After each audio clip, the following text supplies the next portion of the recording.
Olá pessoal, eu sou o Papini, sejam bem-vindos a mais uma edição do nosso podcast Pode Colabora Saúde. Muito legal tê-los aqui, como você sabe, toda quinta-feira um novo episódio com um tema de impacto, um tema importante para a nossa sociedade, para a saúde como um todo.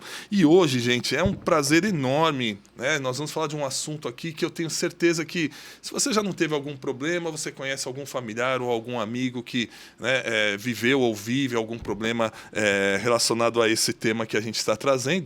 E para isso um profissional super especializado para falar sobre o assunto mobilidade como fator crítico ao bom envelhecimento. E a gente tem que trazer, como sempre, um grande especialista para falar com vocês. E hoje eu tenho a honra de falar com o Dr. Marco Demange. Dr. Marco Demange, seja muito bem-vindo. Muito obrigado pelo convite. É um prazer estar aqui. A gente que agradece.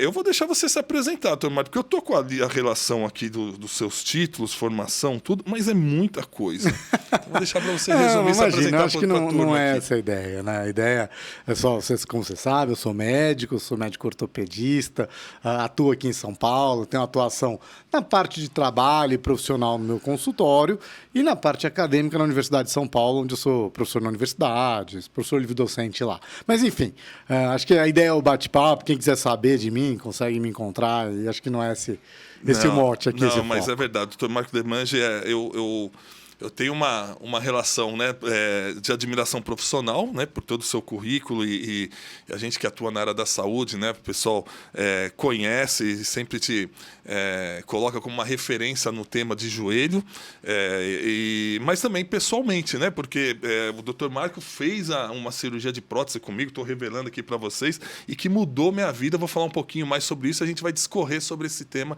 ao longo do nosso bate-papo, porque pode ser que você ou algum parente esteja numa mesma situação, né? Então esse é um assunto bem importante. Dr. Marco Demange, falando da medicina, como que ela surgiu na sua vida? A medicina vem lá de trás, né? Na época do colegial, eu era um indivíduo que tinha duas vontades no cuidar de pessoas. Estava muito para fazer medicina e eventualmente fazer direito. E até engraçado que no final, depois a gente conta isso, mas acabou que as duas coisas entraram na minha vida de alguma coisa. Uau. Mas a gente conta isso na sequência. Eu fiquei com esse dilema, né? Durante o colegial, eu estava nessa reflexão e foi interessante. O segundo colegial não fiz no Brasil, eu fui para o Japão. Minha mãe fazia um pós-doutorado, ela é socióloga, não tenho médicos na família. Na verdade, acho que do núcleo mais próximo, eu sou o primeiro profissional da área da saúde mais forte, assim, principalmente entre tios, primos, pais, mães e assim vai. Tanto que eu brinco que eu virei o médico da família para várias coisas lá em casa, né? E naquele ano que eu estava nessa dúvida no primeiro colegial, o segundo eu fui morar no Japão. E, por acaso, um dos mentores da minha mãe tinha um irmão que era gastroclínico, era gastroenterologista no Japão. Eu fiquei batendo um papo a mais e nessas minhas reflexões sozinhos lá eu resolvi que eu ia fazer medicina. Voltei, vestibular, faculdade e o negócio andou nesse caminho. Então, veio meio com uma vontade lá de trás, mas sem nenhuma influência profissional direta. Assim, ou familiar, assim, né? Ou familiar que é direta, muito comum, né? Muito legal. E por que a ortopedia? A ortopedia, para mim, é uma área que me deslumbrou, principalmente no final da faculdade, né? Eu já passei por várias vontades. Na faculdade, eu entrei em medicina pensando em fazer genética, ser geneticista, tinha toda aquela história do projeto Genoma, começando pelo mundo. Depois, durante o curso, pensei em fazer cardiologia. Eu até brinco que quase todo estudante de medicina, uma hora, tem alguma vontade ou de fazer cardiologia ou nefrologia, porque são assuntos que a gente entende e aprende rápido, né? Vai começar a ler sobre o coração, sobre farmacologia, sobre como funciona o corpo. E a cardiologia ela é algo que a gente começa a entender nos primórdios da faculdade, no começo da faculdade. E isso passou depois de um tempo. E aí, no final aí da faculdade, eu comecei com algumas reflexões na minha vida, né? A primeira, eu queria uma área que atuasse em todo o espectro de idade. Então, desde da criança, adolescente, adulto, idoso, sexo masculino, sexo feminino e assim vai. Isso acontece com ortopedia, diferentemente da geriatria ou da pediatria, por exemplo, ou a ginecologia obstetrícia, que só com mulheres e assim vai, a urologia também é específica. Segunda coisa que eu tinha por mim, eu gosto de atividades em que ou eu tenho uma resolutividade ou tem uma percepção imediata, ou pelo menos relativamente imediata de melhora. Isso talvez é um pouco reflexo de eu ver que até dentro de casa, assim, por exemplo, eu via minha mãe tinha que tratar uma hipertensão e muitas vezes ela não tratava, porque é basicamente ver o número e tinha que se convencer a tratar. E na ortopedia me atraiu muito isso, que o indivíduo percebe o problema. Não é um problema que você precisa mostrar só para ele, mas a percepção é relativamente frequente. A segunda coisa é a vontade de se tratar, seja porque dói, porque limita, etc., ela surge. Cada um no seu grau, mas ela surge. E quando do tratamento, o paciente consegue mensurar isso de alguma maneira. Então, isso me atraiu demais. Além disso, eu queria uma atividade que mexesse tanto com tratamento com medicamentos, mudança de estilo de vida, a parte geral, né, que a gente chama isso de um tratamento conservador ou não cirúrgico, como uma atividade cirúrgica, junto, ou com intervenções, com procedimentos. E algumas especialidades médicas juntam isso, né? Ortopedia, oftalmologia, otorrinolaringologia, são especialidades que têm intervenções e também uma não intervenção. Muito forte, mas também uma área cirúrgica, né? Então isso era uma outra coisa que me vinha como um atrativo. E aí teve uma curiosidade extra na minha vida. Teve um professor que até recentemente eu encontrei com ele no encontro lá no Unicamp, comentei isso com ele e ele ficou feliz até de ouvir, o professor Agrício, que é o seguinte, ele é otorrinolaringologista. E a gente, durante o estágio, ele fez um comentário que eu achei muito interessante, que ele falou o seguinte, vocês quando forem escolher a especialidade, não escolham somente o que você gosta de estudar de especialidade, mas o que faz de fato o especialista, né? Como é o dia a dia da atuação. E aí eu fui lá e comecei a entender um pouco o dia a dia das diversas especialidades, categorizei, dei nota para elas, dei nota para o dia a dia. E uma coisa mais que por uma outra coincidência na vida, eu estava, à época, estudando para fazer validação do diploma nos Estados Unidos. Eu fiz essa validação, fiz as provas e tudo isso. E eles, nesses livrinhos, eles dão resumos de perspectivas futuras das especialidades. Sabe, você tem como, o futuro como vai ser, igual hoje em dia tem. Você vai pegar... Futuro das profissões e tal. E a ortopedia, ela se mostrou uma especialidade que estava num desenvolvimento muito grande e num boom de mudanças, tendo em vista o avanço tecnológico. Por câmera de vídeo, por ressonância. Então, outras áreas da medicina, existem mudanças, mas são menores nesse sentido, né? O boom que houve no avanço tecnológico na ortopedia e traumatologia foi enorme nos anos 80, 90, 2000 e agora 2010. Por vários aspectos. E eu sempre me atraí um pouco por tecnologia. Então, isso também foi um olhar a mais que me levou para ir para a ortopedia. Estou feliz com a escolha. Eu nunca tinha pensado nessa questão da ortopedia transitando em todas as faixas da vida. E é verdade. Né? E poucas especialidades. E essa questão do desfecho também. Você falou já várias coisas que a gente tem aqui listado para conversar, né, nesse nosso bate-papo. Você falou de... longevidade, então a população começa a envelhecer, né, e tem uma perspectiva maior de vida, e isso vai demandar, né, essa questão que é o nosso tema da mobilidade. Você falou de tecnologia. Então, quando a gente projeta essa sociedade cada vez mais longeva, como se envelhece com qualidade de vida em relação à mobilidade? Esse é um assunto muito importante, muito interessante, né? Primeiro, como você já pôs bem, a gente sabe que a população tem cada vez mais vivido por mais tempo. Hoje, encontrar um octogenário é algo super comum, né? Às vezes, um nonagenário, sim, e alguns centenários. Falar no octogenário há 15, 20 anos era menos frequente, e falar disso na década de 70 era menos frequente ainda, né? Principalmente ativo, com a cabeça boa, e assim vai. Então, eu acho que a gente vem percebendo isso mais. E a saúde, como é entendida de um jeito mais moderno, ele é um bem-estar físico, psicológico, em relação à espiritualidade da pessoa, de convívio social e tudo isso. E nisso, quando se coloca para a pessoa ativa na terceira idade a importância da mobilidade, isso a gente indo para o pessoal que está com 50 mais. 50 mais, 60 mais e assim vai. Quando se pergunta, e tem uma pesquisa muito interessante de um grupo de Harvard que fez em relação a isso, quais os medos dessa pessoa que já está chegando no terço, digamos que a gente pudesse falar de terço final da vida. O maior é o medo de morrer, sem sombra de dúvida. Aí existem outros 3 grandes medos. Um medo é o medo de não conseguir se autoprover. sabe, previdência, capacidade Questão financeira se manter de alguma maneira. E muito idoso fala assim, eu não queria virar um fardo para alguém no sentido socioeconômico. O segundo é o cognitivo, funcional, cabeça, Alzheimer, mente, conseguir lembrar das coisas e fazer um dia a dia e tal. E o terceiro é da mobilidade e autonomia da mobilidade. E a perda dessa autonomia dá muito medo para as pessoas.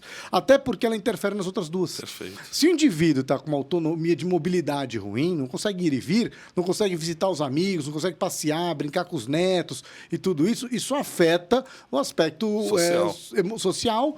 E a melhor prevenção para manter a cabeça ativa é ter uma vida social ativa. Ter uma vida social boa, conseguir fazer interação com o próximo e não ficar recluso. Então, isso tem uma relação muito direta. E o profissional também.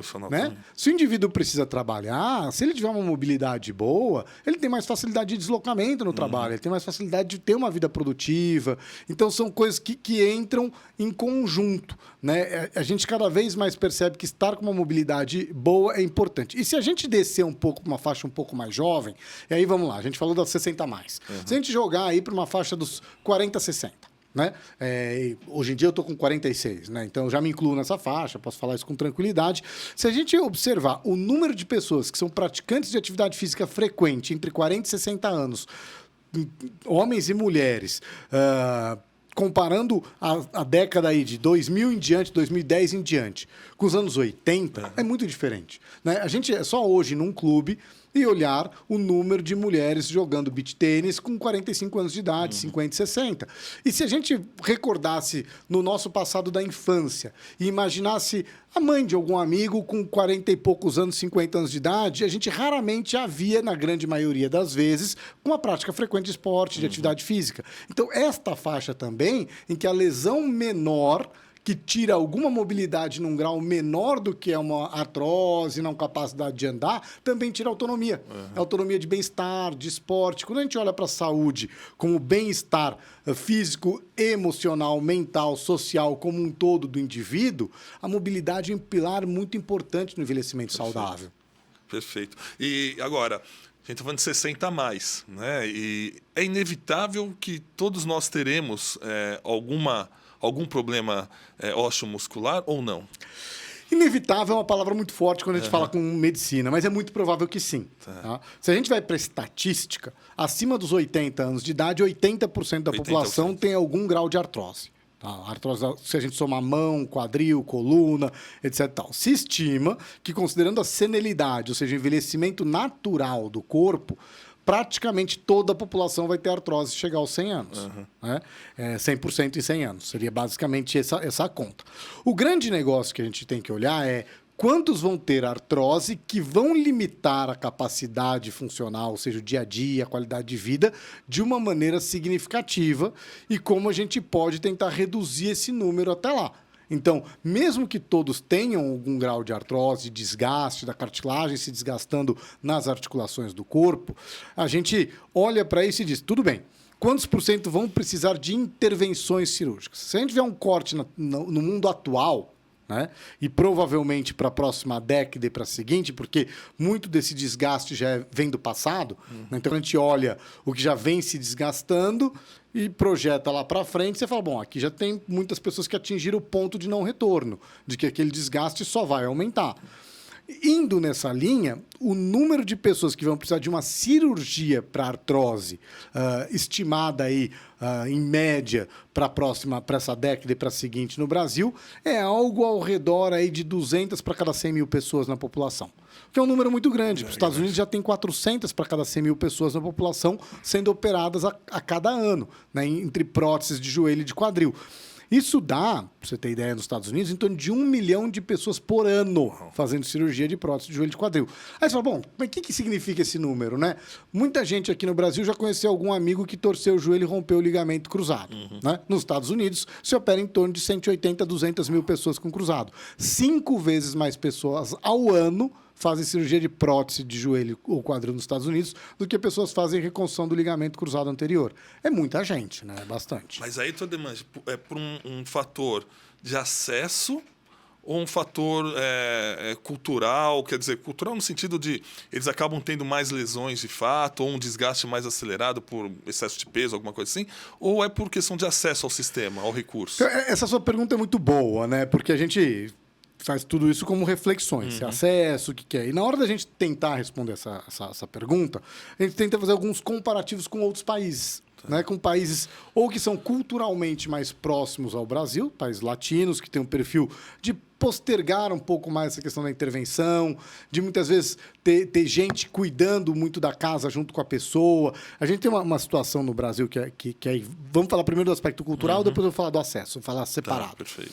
A gente tem uma situação no nosso meio em que é muito comum a pessoa, por causa de uma limitação física, como artrose, uma artrose do joelho, uma artrose do quadril, ela ir cortando atividades do dia a dia, cortando atividades de relacionamento e se mudando profissionalmente. Você citou, por exemplo, a Alemanha, Estados Unidos, são países em que a pessoa precisa ir por conta fazer as coisas. Né? Ela é um país que, profissionalmente, muita gente viaja muito, pega muito avião, vai fazer muita viagem de carro, tem que fazer visitação a cliente. E tem um outro perfil que é no dentro de casa. Né? Não interessa a classe social do americano, ele precisa fazer força com o corpo. Exemplo, se o sujeito mora no Minnesota e tem uma nevasca que cobre a garagem dele, ele tem que sair e tirar neve. Né? Ele não tem como contratar todo dia alguém para de manhã tirar a neve, final da tarde tirar a neve e à noite tirar a neve para entrar e sair com o carro. Então, fisicamente, este problema da limitação da mobilidade impacta muito mais. Impacta mais na vida social. Então, tem essa questão do quanto cada um aceita essa questão de fazer ou não intervenção. E eu acho que o latino ele segura um pouco mais o tratamento, ele se limita mais e aceita mais a queda da qualidade de vida antes de falar, não, preciso tomar uma medida. Esse é um item. Quando a gente vai nisso, a gente pega então e compara o Brasil com um país latino qualquer, como Espanha, etc. E a gente sabe que na Espanha se faz em torno de 180 próteses de joelho para cada 100 mil habitantes. No Brasil, no âmbito privado, 30 e no sistema público, 4. Uau. Então, a gente tem aí uma limitação aí, de acesso importante mesmo com essa mentalidade. Né? Quando a gente vai para fazer análise de acesso como um todo, existem mesmo diferenças. Você pega, por exemplo, os Estados Unidos, que tem um acesso amplo mais à saúde, tem essas 400 próteses de joelho ao ano. Se você vai ao Canadá, que tem uma limitação de acesso e está no hemisfério norte, e as pessoas têm uma mentalidade muito parecida, a limitação parecida, o número de cirurgias é um terço. Próximo. Né? Faz em torno de 150, 200, a Inglaterra 150. Mas, de novo, o Brasil faz 30 no sistema privado. Diferença muito é grande. Muito grande. Então, existe uma situação de dificuldade de acesso e existe uma situação de dificuldade também de aceitação. E tem um déficit de conhecimento geral da população do que é o problema, que agora está começando a diminuir. Legal. Falar dessa questão do conhecimento, né? E é por isso que a gente aqui no Pode Colabora, um dos temas, um dos objetivos nossos é disseminar, né? Fazer o que a gente chama do awareness, né? Trazer a conscientização sobre doenças importantes, como a questão da artrose que você está trazendo. Além da artrose, qual outra doença importante que afeta o 40+, que afeta já esse indivíduo que começa a chegar na terceira idade, né? A gente tem 3 grupos principais aí de problemas que afetam aí a terceira idade. Né? O primeiro são aqueles problemas relacionados ao desgaste das articulações, né? Que é a artrose do joelho, do quadril, da coluna e assim vai. Esse é um tipo. O segundo, problema que é muito frequente são os problemas ligados aos tendões. Tá? Então, nessa fase, começa a ter machucado no tendão do ombro, que é o manguito rotador, sobrecarga no tendão do quadril, do joelho e outras dores das tendinites, das lesões tendíneas que são frequentes até por uma mecânica não correta. E o terceiro, que é um grupo que todo mundo tem que se preocupar, é o trauma, o acidente. Né? Seja o acidente do 40+, no carro, na bicicleta, no futebol e torcer e bater, ou quando a gente vai para os 60, 70+, a queda em casa. A queda em casa é um problema muito importante e que tem que ser orientado e combatido. Você sabe que é uma coisa interessante? Quando a gente fala na mobilidade, fica parecendo que a gente está falando somente na cirurgia. É claro que a cirurgia é excelente, melhorou demais. A cirurgia de próstata de quadril foi eleita a cirurgia do século por alguns jornais médicos recentemente. A cirurgia de próstata de joelho, a recuperação hoje é muito rápida. A pessoa anda no mesmo dia ou no dia seguinte, não vai para UTI, não toma sangue. Tem um monte de coisas positivas. Mas se a gente sair da cirurgia, a gente tem outros awareness que a gente tem que ter em relação à mobilidade. Um deles, quando a gente vai no 60+, mais essa questão do risco de queda e risco de machucado, que ele envolve vários aspectos. Ele envolve, primeiro, um aspecto da própria casa, da ergonomia. O sujeito não tem um tapetinho solto, tá enxergando, não andar com chinelo que trava, o banheiro que não escorrega, diminuir a escada com degrau muito grande. Então tem um aspecto estrutural. Mas tem um outro aspecto que é muito importante, que é a musculatura. Essa é uma doença que é uma epidemia chamada sarcopenia. Sarcopenia, o músculo tá muito menor, né? Diapenia está mais fraco, sarcopenia está menor. E se percebe que fazer exercício de musculação, exercício resistido, desde cedo na vida... Desde cedo ao quê? Desde cedo, 30 a mais. Tá? 30, 40, 50. Essa conta, ela vai se pagando ao longo do tempo. O homem vai tendo uma queda lenta e progressiva, né? Em torno de 1 a 2% da massa muscular ao ano até os 50 e pouco. Depois vai 3 a 4% quando a testosterona começa a cair. E no caso da mulher, ela tem uma queda brusca na menopausa. Né? E fazer uma musculação, fazer um exercício resistido, tratar disso antes, é igual aumentar a previdência. Né? E aí, depois disso, você vai perdendo progressivamente do osso e do músculo. Isso é fundamental para prevenir a artrose. E a outra coisa que é uma prevenção que é epidemia mundial é a obesidade. Né? Não há como a gente falar de perda da mobilidade sem não levar em consideração os impactos da obesidade e da sarcopenia na terceira idade. Que só com essas duas medidas, a gente muito provavelmente melhoraria a qualidade de vida brutalmente das pessoas antes da necessidade de uma cirurgia. Legal. E aí depois a gente tem as mais diversas, variadas intervenções.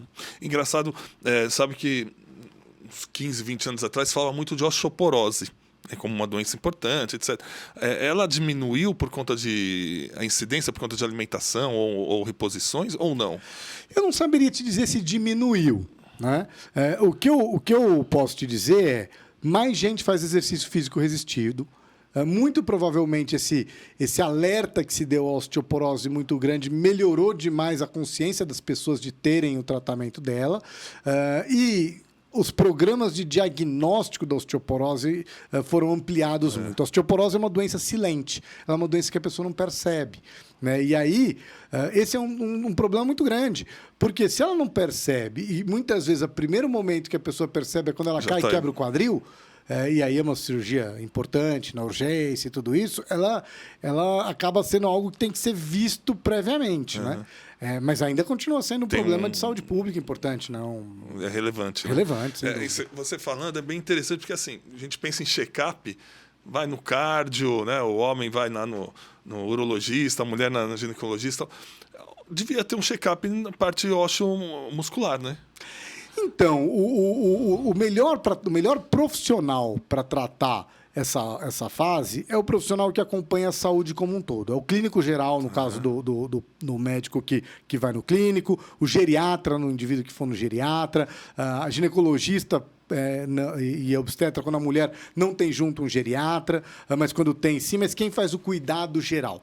Porque a grande maioria dos aspectos relacionados à prevenção musculoesquelética de problemas, elas estão relacionadas à prevenção da perda da musculatura e da osteoporose. O outro pilar, que eu acho que a gente brinca muito, é que uma parte do ensinamento da saúde, talvez ela tivesse estado no nosso sistema educacional. Né? Eu brinco isso direto quando eu converso com as pessoas, e eu acho que aqui esse podcast está fazendo uma função social importantíssima, que é educar a população quanto aos sinais do problema de saúde e quem ela deve buscar quando isso acontece. A gente tem 3 coisas que são muito interessantes quando a gente fala de atividade física, lesão ortopédica e saúde, que eu gostaria de pontuar. A primeira é uma coisa muito importante das pessoas entenderem a diferença entre atividade física, esporte recreacional e esporte competitivo. Né? O esporte, a atividade física é essa que a gente tem que estimular ao máximo. Fazer caminhada, andar de bicicleta, fazer musculação, fazer um exercício para manter saúde. É a atividade focada para a saúde, que existem muitas campanhas, muitas, das mais variadas, para cada um que o pode. O segundo é a atividade recreacional. A atividade recreacional a gente tem que estimular, mas ela tem que ser uma atividade consciente. que eu brinco com a ser consciente? É muito bom para a cabeça, mas o sujeito que for jogar, ele tem que jogar algo dentro da limitação dele. Ele não pode ir para estourar, para se machucar, ele tem que ir para o social, para o recreacional, para um limite do que ele vai fazer. E a competitiva, ela acaba tendo muito machucado, muita lesão. E a gente tem 2 perfis do competitivo. A gente tem o competitivo, que é o competitivo porque ele é profissional, ele é remunerado por isso, e aí esse é um capítulo à parte dentro da sociedade, e tem o outro que é o competitivo porque ele é competitivo com ele mesmo. Por quê? Porque o amigo faz uma piada e ele se mata no jogo e vai até o final, joga uma vez por mês e se machuca e quebra. Sei bem o que é isso. Então, e tudo isso pode estar no lado educacional. Então, é educação sobre atividade física. O segundo ponto que eu acho que tinha que estar muito mais na escola, quando a gente fala de sistema músculo-esquelético, é a educação sobre métodos de prevenção. Ensinar o que é a importância de um alongamento, de uma mobilidade, de um exercício físico. A gente vê, e até hoje vê, que a aula de educação física muitas vezes é jogar a bola para a pessoa e falar, todo mundo chuta aí. E a gente acaba não aprendendo muito sobre isso. E o terceiro item são itens mais simples em relação à alimentação, à nutrição, ao se cuidar e como se cuidar adequadamente para fins de manter um sistema musculoesquelético legal. Né? E é uma brincadeira que eu faço há muito tempo, e outro dia a gente até fez uma piada entre a gente entre quatro médicos, chegou e perguntou, tudo bem, quem lembra a fórmula de Bhaskara? Ninguém de nós lembrava, né? E é até interessante, porque para prestar vestibular, todos nós sabíamos de cor e salteado, né? E eu brinco, quando terminamos o colegial, a gente sabia fazer cálculo de matriz, sabia fazer uma parábola e um círculo, fazer intersecção e calcular a área. Só, nossa, que interessante. A gente acaba aprendendo várias atividades que são importantes para o cérebro, mas que depois acabam não sendo tão usadas. Será que um pouco dos aspectos gerais de saúde não tinham que estar num currículo convencional da população? Para a gente não ter essa situação do tipo, puxa, eu nem imaginava que isso fosse ser um problema. E eu ouço isso com frequência no consultório e é justo eu ouvir, porque a pessoa de fato nem imaginava. Mas eu acho que a gente tem uma função agora do educar. Né? Perfeito. Não, você trouxe um tema. Sabe que a gente recebeu aqui, a gente estava até conversando antes de gravar, o Dr. Shaw esteve aqui faz 15, 20 dias, e depois até vamos deixar aqui o episódio com o Dr. Shaw, e ele fala justamente isso, essa questão da educação da saúde, né, ali na infância mesmo, isso permear todas o currículo escolar, né, o impacto que isso vai ter nas gerações futuras. Doutor Demange, vamos falar de tecnologia, né? A gente sabe que você já, na sua abertura, você falou que é bem adepto à tecnologia e ela vem evoluindo muito, né, na questão ortopédica. Conta para nós os principais avanços. A gente falou muito da prótese, mas o que mais que a tecnologia ajudou e ajuda nessa longevidade com qualidade? Claro. Você sabe que é interessante que eu comento que essa soma de tecnologia ela é sempre uma soma de evolução, né? E aí a hora que soma tudo, tem uma mudança e a tecnologia entra muito forte. Então, no caso da ortopedia, né, a gente tem marcos históricos que foram muito importantes lá atrás e os mais recentes. Lá atrás, o mais muito importante foi a radiografia, há mais de 100 anos. Né? Aí depois teve o antibiótico, com o Fleming para poder fazer cirurgias, aí o ultrassom, aí a tomografia nos anos 70. E aí o que mais recente, eu acho que é muito importante, é a ressonância magnética. A ressonância magnética, o sujeito que inventou a tecnologia ao redor dela, para a área médica, ganhou o prêmio Nobel e assim vai. A primeira máquina no Brasil foi em 86, na América Latina. No hospital público, a primeira foi em 90. Olha. E era muito focada em doenças muito severas, do cérebro, tumores e assim vai. A utilização para o sistema musculoesquelético de uma maneira muito frequente acontece pós anos 2000 e mais frequentemente após 2010. E a hora que se aumentou muito a frequência de utilização e resolução, se aumentou muito a capacidade de diagnóstico. Então, essa é a primeira situação de tecnologia. A capacidade de diagnóstico médico, ortopédico, musculoesquelético, ela aumentou muito com as novas tecnologias de imagem. A segunda situação... A gente sai do raio-x... Isso, do antigo raio-x. Sai da radiografia, que vê o osso, isso. Mas a gente passa a ver os tecidos, ver a cartilagem, Perfeito. Os ligamentos e assim vai. O próximo boom vai ser o funcional. Tá. Além da gente ver os tecidos, a gente conseguir entender a mecânica do movimento, a biocinética, os movimentos. Isso vai ser o próximo boom, que é o funcional. Mas até agora, no estrutural, no anatômico, na fotografia, a gente antes que via só... É como se eu visse só o metal do carro, vi só chassi. Hoje em dia a gente vê tudo, vê banco, vê não sei o quê, ou seja, vê os tecidos como um todo. Esse foi o primeiro. O segundo movimento muito forte no sistema musculoesquelético foi o desenvolvimento das câmeras de vídeo. O que acontece? Se a gente imaginar a Betamax dos anos 70, depois anos 80, as primeiras cirurgias por vídeo dentro da ortopedia, que são as artroscopias de joelho, se fazia um furinho, colocava um canudo, uma lente no canudo e olhava pelo furinho, com cistoscópio. Ou seja, se você olhar num furinho algo escuro, você vê muito pouca coisa, né? Imagina, você olhar um quarto apagado com uma fechadura, ou eventualmente você jogar uma lanterna pela fechadura e tentar entender todos os detalhes sem poder olhar demais, né?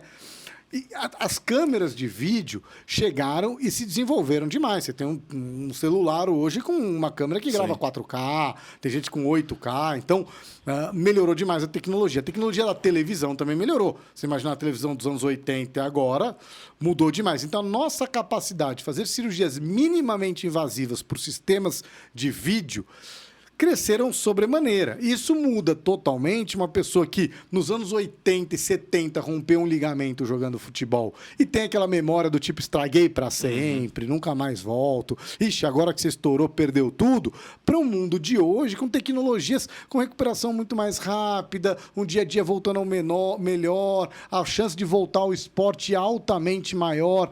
Isso mudou demais para as lesões do menisco, da cartilagem, dos tendões, dos ligamentos, que é um outro avanço tecnológico. E o terceiro, acho que avanço muito importante que tem de tecnologia no sistema musculoesquelético, nas cirurgias, como você mesmo citou, no caso das próteses de joelhos, é a metalurgia como um todo. As placas são mais finas, então, do jeito que antigamente quebrava um dedo e não tinha, às vezes tinha que pôr um fiozão que ficava para fora, um ferro externo, ou alguma coisa assim, a gente tem hoje mini plaquinhas, porque a capacidade da indústria imprimir implantes em titânio finos, com parafusinhos de 2, 3 milímetros, ou fazer uma prótese com o formato mais próximo ao joelho de uma pessoa, com a mecânica mais próxima do normal, por esse boom da metalurgia, é muito diferente do que era nos anos 70 e 80. Muito legal, porque hoje a gente fala muito da medicina personalizada, né? Os medicamentos, etc.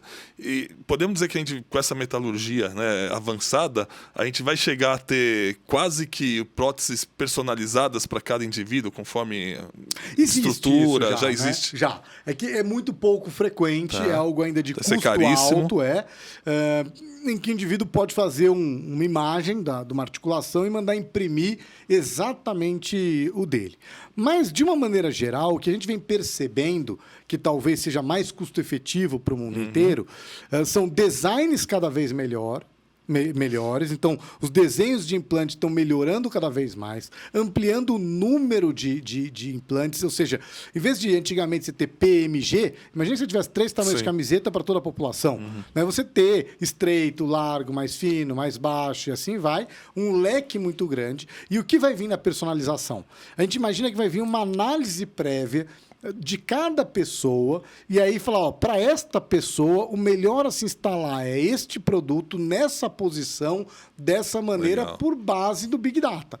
Isso é uma coisa para daqui 10, 15 anos, mas com certeza vai ter. Sensacional. E aí você falou de custo-efetividade, e a gente tem uma audiência boa de pessoal de plano de saúde, indústria farmacêutica, a gente traz temas aqui de discussão também de olhar a sustentabilidade do setor da saúde. Claro. Né? E aí, quando se fala de custo-efetividade, a gente está falando que a gente vai poder gerar mais acesso e com menor custo a médio e longo prazo para o sistema. É isso? Sem dúvida, isso é fundamental, né? A gente, quando tem o olhar na saúde, eu brinco que ele pode ser visto de diversos prismas, né? Você pode ter visto do prisma do paciente, ou seja, do que ele quer de tratamento e qual a expectativa dele. E nisso ele vai olhar o tamanho da intervenção, o quanto isso chega na expectativa dele, o tempo da recuperação, o custo que ele vai ter, seja custo de oportunidade, tempo, econômico e assim vai, e o acesso que ele vai ter. Então, esse é um olhar do paciente. A gente vai ter um segundo olhar, que é o olhar de quem está consultando aquele paciente, que ele tem que responder para o paciente a pergunta que ele lhe faz, né? E aí, qual o melhor tratamento, e o melhor tratamento englobando as expectativas do indivíduo. Só que a gente vai ter também o custo do ente pagador, né? E esse sistema, ele não é um sistema independente, é um sistema que interliga-se. E depois disso, na hora que a gente vai ter o ente pagador, a gente tem o desenvolvedor da tecnologia. E quando a gente fala nisso, né, na sustentabilidade do sistema, talvez em breve vão ter que se criar modelos em que se fale, isso aqui é o entregável para todo mundo. É entregável como tratamento adequado e mínimo. Como a gente vai fazer para aquelas pessoas que também estão no sistema, mas que querem um algo a mais, possam ter o algo a mais e ter esse tipo de acesso, nem que elas arquem com este custo separado do ente pagador. Mas, na grande escala, se precisa ter um sistema que seja eficaz, reprodutível, que possa o maior número de pessoas terem acesso. Eu brinco que isso é como se a gente estivesse vendendo veículo automotor. Né? Se a gente estivesse vendendo somente o mais caro, somente Porsche, ou somente Ferrari, somente o quê, a grande maioria da população não estaria andando de nenhum veículo. Né? Então, assim, é importante que a indústria mantenha-se também entendendo que ela faz parte de ter um produto acessível para isso, né? E o ente pagador, sem sombra de dúvida, ele tem que fazer isso pensando nisso, mas com o pilar de que manter a saúde das pessoas é mais importante do que a E com esse olhar ampliado, porque não é só a questão dele individualmente, mas é dele enquanto profissional, o que ele entrega de volta para a sociedade, né? Porque ele está continuando a sua atividade profissional, social, etc. E hoje você enxerga que as operadoras de saúde como um todo, esse ente pagador, eles têm essa visão ou é um olhar apenas do procedimento ali e custo imediato? Eu acho que isso está mudando rapidamente, né? Se você fizesse essa pergunta a mim há uns 5 anos, eu ia te dizer que era custo imediato, né? No passado, a nossa análise ela não era uma análise do processo como um todo, da custo-efetividade disso, do curto, médio e longo prazo. Era uma análise pontual, era um pay-per-use, né, que a gente dizia. Então, o sujeito internou o hospital, o profissional, qualquer lugar que seja assim, ficou um dia, recebe um dia, ficou 2 dias, recebe 2 dias, fez 3 exames, recebe 3 exames. E isso foi criando uma bola de neve no sistema. Porque um sistema que gasta, quanto mais ele gastar, mais aquele que trabalha recebe e assim vai, ele foi criando uma bola de neve e aquele que está como paciente, não tendo nenhuma participação nesse custo, ele estimula o gasto. É a brincadeira que eu falo. Quando você chega em algum lugar e se te custa 0, então me examina o corpo inteiro.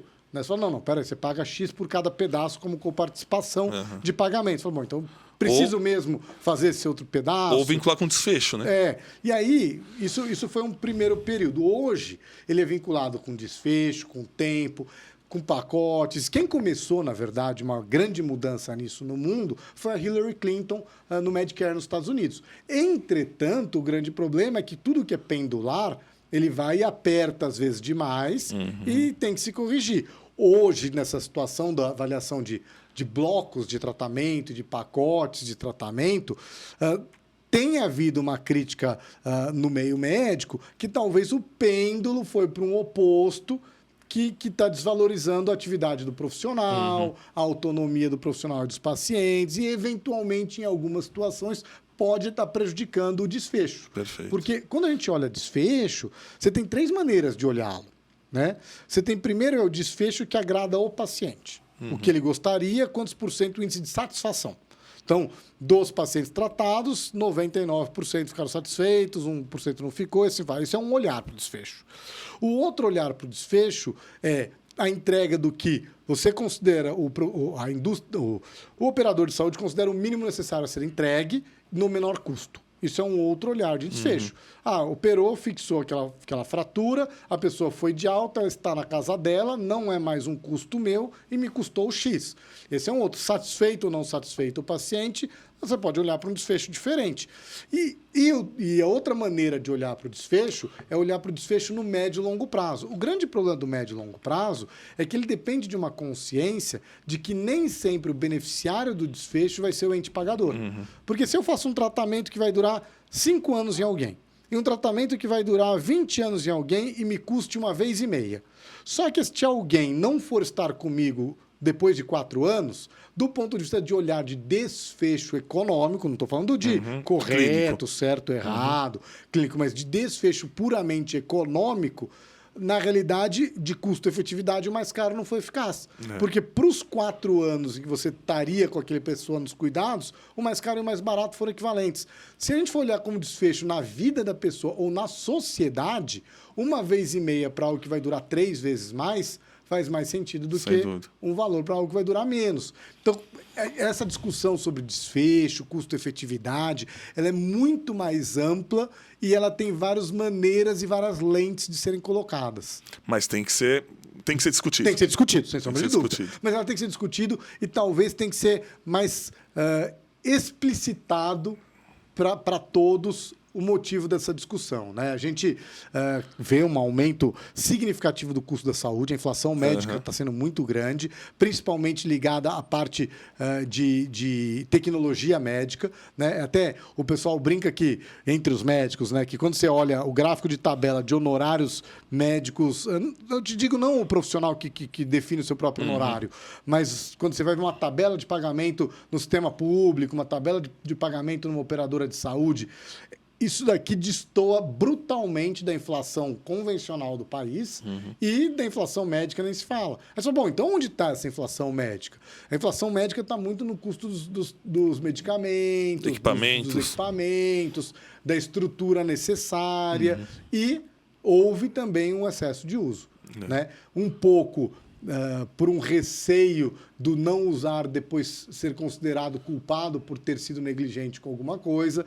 Um segundo, por não haver um sistema de freios e bounds de freios da solicitação.